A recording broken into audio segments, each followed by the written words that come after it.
Hello, hello, hello. Roger Waters videos are a bit like buses. They come along all at once. And we've got another one.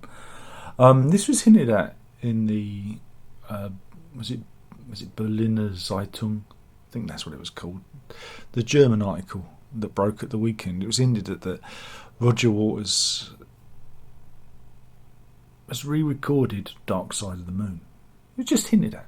Just the merest hint of what he's done. But today there's an interview in the Daily Telegraph with him. Here he is. This is Roger Waters. I wrote Dark Side of the Moon. Let's get rid of all this wee crap. And it's a bit of an eye opener, because not only is he we're doing this whole Ukraine, he's pro-Russia, anti-Ukraine shtick that he's doing. Again, we did the video about him talking at the UN where he calls for a ceasefire, but not an actual end to the war, just a ceasefire. That's like half time, isn't it? Rather than a full withdrawal of Russian invading forces, which would bring about the end to the illegal invasion. But yeah, he doubles down. He makes himself even more unlikable in this interview, because he talks about Dark Side of the Moon, right? And he's recorded a new version of it, and he's again he slates his fellow colleagues, and I'm gonna quote the article again. This is behind a paywall, so there are ways of reading it without paying, but you figure it out. He says the Waters' problem with the rest of the Floyd is that they can't write. Well, Nick never pretended, but Gilmour and Rick, they can't write songs. They have nothing to say. They are not artists. He shouts the last two words. They have no ideas, not a single one between them. They never had, and that drives them crazy. The writer says, it's oddly poignant hearing him berate Wright, who died in 2008, in the present tense. It's as if keeping the rivalry alive is a way of keeping Wright alive. He said Wright's final solo album is not as vacuous as Drake, because he's got a big issue with Drake, but it's pretty vacuous. Now that's a low blow. That's a low blow. But yeah, he's gonna bring out a new version of Dark Side of the Moon. And it was the album was originally set for March, but it's been pushed back to May. But because Waters hasn't finished tinkering, it's going to see if there's any legal blockages. And there's also meant to be a concert to launch this record. I mean, this is a great idea, isn't it? It's like, why re-record one of the greatest rock albums? But he goes on. He says, I wrote Dark Side of the Moon. Let's get rid of all this wee crap. Of course we were a band. There are four of us. We all contributed. But it's my project. I wrote it. So, blah. And again, the writer says Waters, who wrote the album's lyrics, is credited with composing 3 of its 10 tracks and co-writing music for 2 others. So it's not as clear cut as that, is it? It's not as clear cut as that. But yeah, he says that he didn't think people got the album the first time it was around. People didn't understand it, and so he's doing it again. And what the album is missing is him just speaking over everything.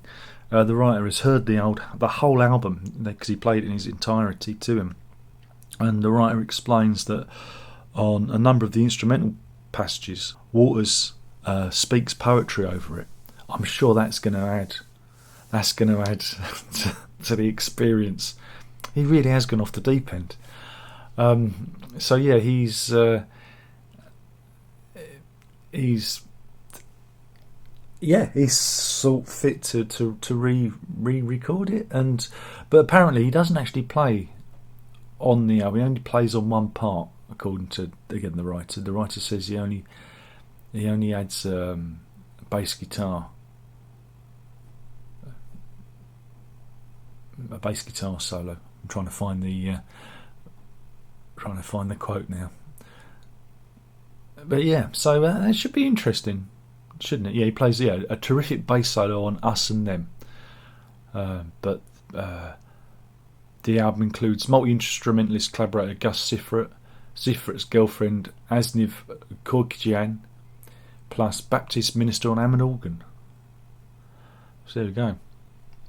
So yeah, are you going to be buying that one? But he does reiterate. He does also explain that he said in an article he wrote 3 months ago calling Vladimir Putin a gangster, he said that may have been unfair.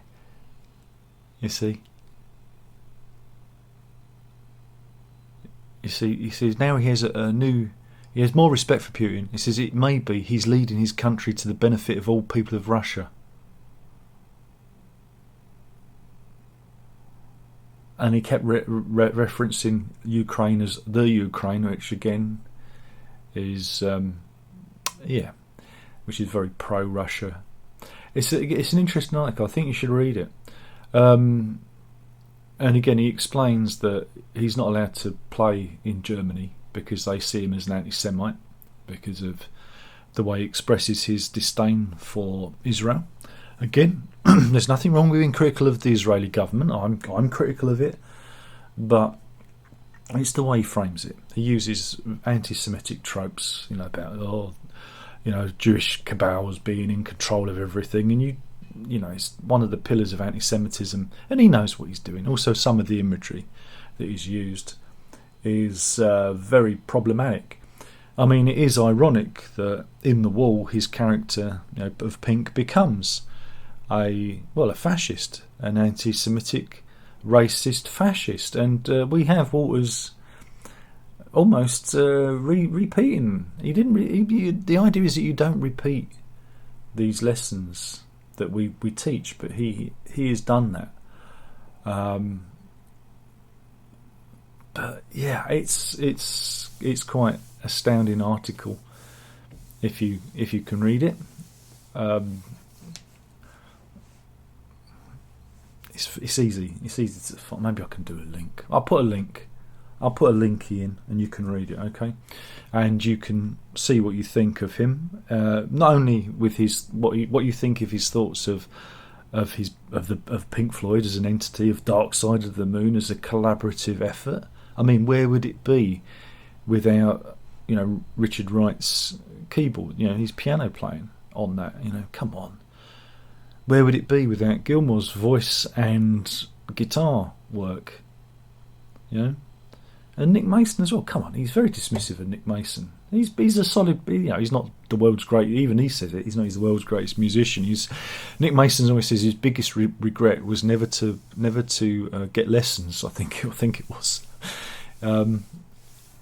But to be so dismissive of those people that made him, helped him, become a multi-millionaire, I just think it's very sour. How can you end up like that? How could you end up so sour? And the thing is, right, is Waters could do all this work. He could be a genuine, peacekeeper of the world, but temper his language and temper his aggression and his rhetoric and win more hearts. But instead, all he's done is turn everyone against him. And if you are going to see Roger Waters in concert, again, I'm not going to tell you not to go, but if you do go, wear a Ukraine shirt, a flag, or take a Ukraine flag, and everyone should wave those flags, because that's democracy. See if he sends you up against the wall, That would be interesting. I think that's a little tip we can do. But yeah, this article in the Daily Telegraph, which came out today. Actually, it came out yesterday. It was published 8th of February at 6:30 p.m. So it was late yesterday after him appearing at the UN. It's like, do check it out, and I'll put a link in the description, and you can have a read of it. And it's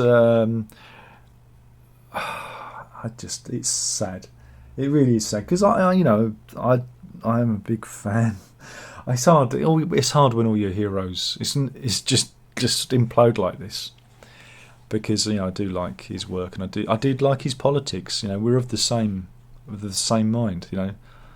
I'm critical of Israel. I don't think Israel's perfect, but then I'm also critical of the Palestinians too. I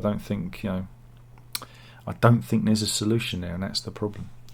And I'm of the left, but it pains me to see when people of the left go further left. It's the political insanity is shaped like a horseshoe, and you start in the centre, and the left and right move around and round and round until they kind of meet somewhere around there. So political obsession is shaped like a horseshoe, and that's what we're seeing here. And it pains me, because I'm of the left, and peace. I don't want a war. No one wants the war in Ukraine. But the only way to stop it is to get the Russians out. Get Putin out. Get Russia back on the world stage again. He's done so much damage to that country and those people. I feel sorry for the Russians. But they are held hostage by him and his corrupt government. But he's no longer in Waters' eyes. He's no longer a gangster. He's reevaluated. Bonkers. Read it for yourself. You judge. Like I say, you can always leave your comments and insults in the box below and tell me, I've got it wrong, and I read the mainstream media, and it's like, okay, there is no justification for this war. They say, Zelensky in Ukraine killed its own people, but so does Assad in Syria. But Roger Waters is on the side of Assad and Russia in Syria. You see, this is the contradictory nature of this. If you stack these arguments up, it falls down. It's like a badly stacked Jenga.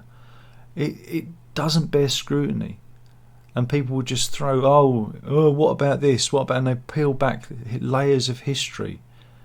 Go back to the very, very, very into the mists of time, and you'll see that Ukraine was a sovereign country before Russia, came on the scene and took it over. We can go. How far back in history do you want to go? This is it. So yeah, it's an amazing article. Waters has got enough rope to hang himself a number of times, and if you're a fan of Dark Side of the Moon, I certainly don't want to hear it. I'll probably listen to it for a laugh, maybe do a review of it. I certainly wouldn't buy it. I'll stream it, because I don't know. It's just it's just crazy. It's just crazy. Anyway. But I didn't mention it before, because again, people they asked me in the comments about this, and it's like, it was in that article in that German newspaper. But I thought his response to the Ukraine war and Putin was much more interesting than them re-recorded Dark Side. I thought it was a folly. I didn't think it was anything anyone would actually be interested in, because I'll say it to you again slowly. He's re-recording Dark Side of the Moon. It's like, why? Anyway, I seem to have, I don't know, maybe I've become obsessed. It's like watching a slow motion car crash. And again, for me, Pink Floyd was such an important band when I was a teenager growing up, and Roger Waters, again, I thought I understood him. I thought we were of the same cloth, and that's why I point and I go, this can't be right. This can't be right at all. And it pains me, and it pains me, and it pains me that there are people out there that think that Russia's justified in what they do. And they'll turn and say, yeah, but what about you in Iraq? What about UK and US in Iraq? And there's a lot of whataboutery. I wasn't in favour of that war. 1 million people marched against it and we were ignored. Politics doesn't work. Everybody knows that. You need to make me your leader. And we will live in a dystopian utopia. Oh dear. Anyway, thanks for watching. There's only one more thing left to say by now. You should know what that is, and that is ta-ta.